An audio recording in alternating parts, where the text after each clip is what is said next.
আর্জেন্টিনাও জিতছে ভাই, কিন্তু অনেক অনেক কষ্ট হয়েছে ভাই, অনেক।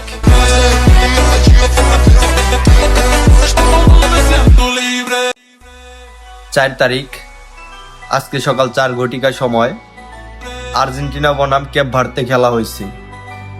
তো ভাই বিশ্বাস করবেন না, আজকে আর্জেন্টিনা জিততে অনেক কষ্ট হয়েছে ভাই, অনেক, যেটা বলার মতো না। এই 2026 সালে যে কয়টা খেলা হয়েছে, যে কয়টা ম্যাচ হয়েছে, তার মধ্যে সব থেকে বেশি ভালো লাগছে আমার আজকের খেলাটা ভাই। ভুলবশত যদি আর্জেন্টিনা হাইরা যাইতো, বিশ্বাস করেন ভাই, এই খেলার কোনো মজাই থাকতো না।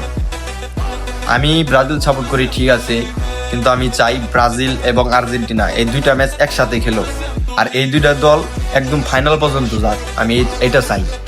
তবে আর্জেন্টিনা কিংবা ব্রাজিল দুই দলের যে কোনো দলই যদি এত তাড়াতাড়ি হাইরা যায়, খেলার কোনো মজাই থাকবে না ভাই। তবে এইটা মানি ভাই, আজকে আর্জেন্টিনার বিপক্ষে যে দল খেলছে ওরা অনেক ভালো খেলছে, আর আর্জেন্টিনাও জিতছে ভাই, কিন্তু অনেক অনেক কষ্ট হয়েছে ভাই, অনেক।